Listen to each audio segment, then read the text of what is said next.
Hello children. Today in our story time we are going to learn the story The Boat Ride. A frog, a chick, an ant, a mouse and a ladybug were friends. Can you all swim? Asked the frog to her friends. They sadly said no. The frog laughed at them and jumped into the water. As the other friends also wanted to play in the water, they made a plan.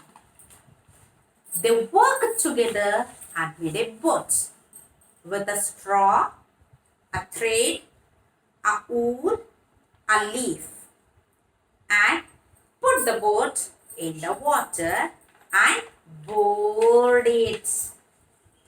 The frog was surprised to see them enjoy the boat ride. Did you like the story, children? If you do like the story, please give us a thumbs up and don't forget to subscribe my channel. This is Learn This with Geetha. Thank you for watching.